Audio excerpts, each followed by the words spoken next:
But the story goes on, is I go to this small hick town. I have these checks. I don't have the credit card. It's waiting for me in Salt Lake City, Utah. And I went to the town, tried to cash a check, and this guy goes, "Well, we don't take local checks." I go, "What do you mean local? Or we don't take out of state checks or something?" I go, "I'm not out of state. I live in Santa Barbara." I go, "I'm only about 400 or 500 miles from here." And he goes, "Sorry, you got to be in the area." So the guy wouldn't give me cash my check so I could buy anything or get gas. So I drive another probably maybe 40 miles. Get about 40 miles up in the mountain, and it's starting to snow and everything, and I run out of gas. So I pull over the side of the road as far as I could, and I think I had 1 gallon left in that 5-gallon can. I always try to keep 1 gallon there for somebody else, emergency for somebody else, to get them out of trouble. So I put it in, and then I drive down the hill, and I run in this gas station, Shell gas station, and I asked this guy, a guy named Dave. I introduced myself, who I am, what I'm up to and stuff. And this guy, Dave, I told him I'd write him a check. And he goes, no, I'll just give you $5 on the pump. And we ended up talking for like an hour or two, and we had a lot of interest and stuff like that. So once I'm ready to leave, he says, going up to the pump, and I'll give you some gas. And I expected $5, right?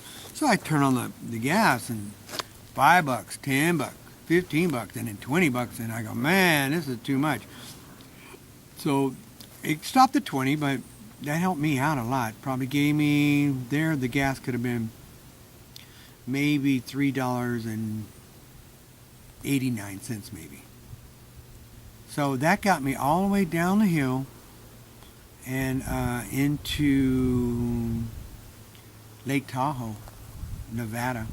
And there I interviewed homeless people, and I could cash those checks because I had Bank of the West down the road there. So that was cool. But yeah, 4 times run out of gas. The truck does, it seems like when it dies, it pulls over and real smooth. The power steering stays on and everything, so it doesn't freak you out. You can coast and do whatever you have to do. That's one thing nice about that truck. It's Toyota, and a lot of people say buy American, but so far that one's good, and I try to stay with what's going to save my house. I've had Fords, and they're okay. They're okay.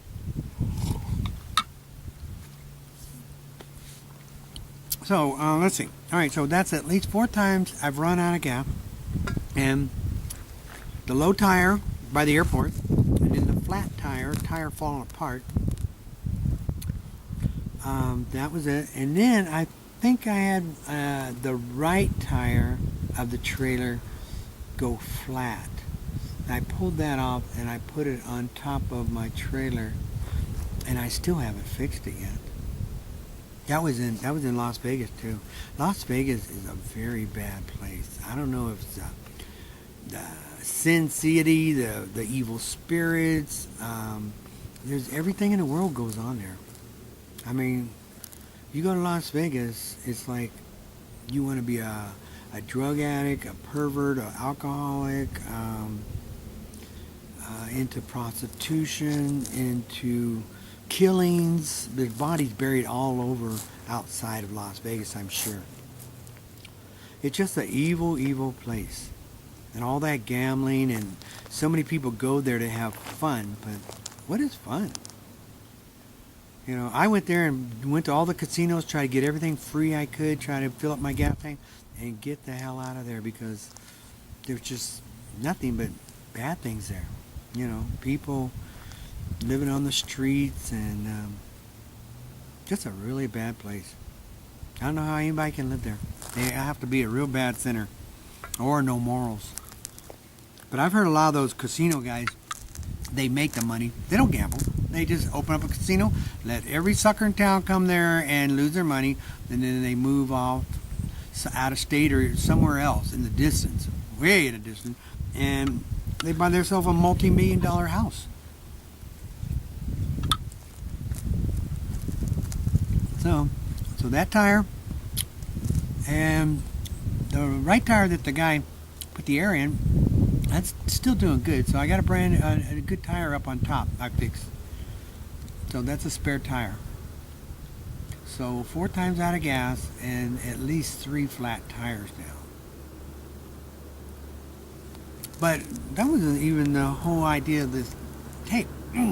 This tape was to talk about the good people. So Jake gave me 5 gallons of gas over there in Salt Lake City. The homeless guy, or was a homeless, gave me gas. He has a good heart. The guy Dave at the Shell station up there in the mountains, 20 miles from Lake Tahoe. I forgot the name of that little city, but I have it written down, so I'll mention it in my book. Probably I'll make a book called The Journey, 50 States in 50 Weeks or something like that. So I'll mention Dave. Dave's a good guy. The guy at the tire place, I went back, where I ran out of gas at the tire place in Las Vegas. I went back and gave him, his employees, $5 to return to him. I hope they give it back to him. Plus I had them give me a new tire, a used tire. I think I paid him $30 for a used tire. That's my spare tire.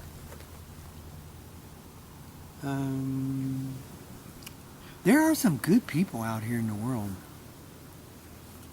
Some real good people. But there are some that they don't trust nobody, and they're all on their own. They're all out for themselves. They just don't care. And that's what I'm running into. A lot of negative people. Me, me, me, me. They don't think about you when you're in trouble. But you. If you're anything like me, then you'll have an understanding that people in need help. And that's when you're supposed to pitch in and help them, because I can't say 9 times out of 10, because there's a lot of liars out there who walks around with their credit card and a piece of paper, walking up to you and say, "Oh, I've run out of gas down the street. My wife and my children are in the car and they're waiting for me, and I need to get some gas so we can move on down the road." Now, I see that story everywhere, or I hear that story. And a lot of those guys are just compulsive liars. They want to get drugs, they want to get alcohol, and they're not telling the truth. So it's hard sometimes to believe people like that. It really is. If I have extra money, I'll give them $1 just for their lies. It's not going to kill me.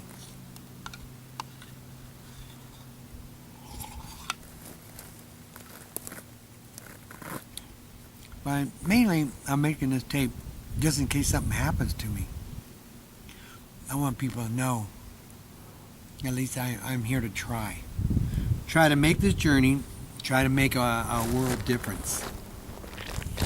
And I got a good saying to those who help me or assist me or whatever during my times of distress, we'll say. I always tell them, and it makes them feel good, I think, too. I always tell them, I say, I'm out to save the world, and you've assisted me. So that puts you way up there, way up there. You just saved someone who's out to save the world. So with that thought, those who are going to assist me in the future, you will be way up there. So keep those donations coming in.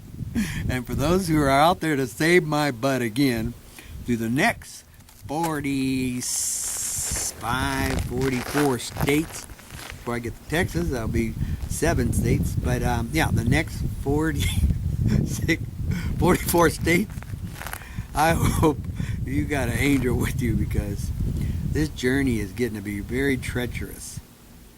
Not just on my body and mind and personality. It's really getting to be quite a journey. But I'm going to complete it, or I'll be dead, one or the other. So this is just a little note for me, or in case anyone else sees it in the future and I'm not around to back it up. This is the truth.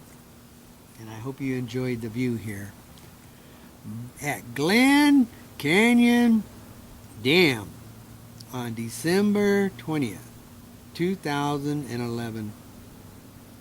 And it could be about maybe 2 p.m. And the weather's nice and sunny.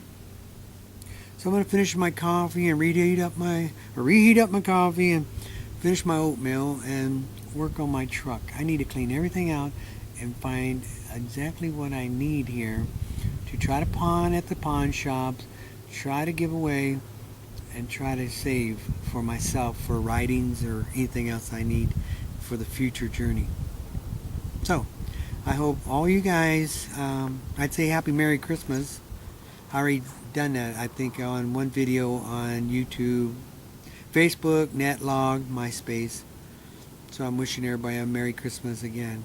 And hope to see all you guys next year. So Happy New Year's in advance. Bye-bye.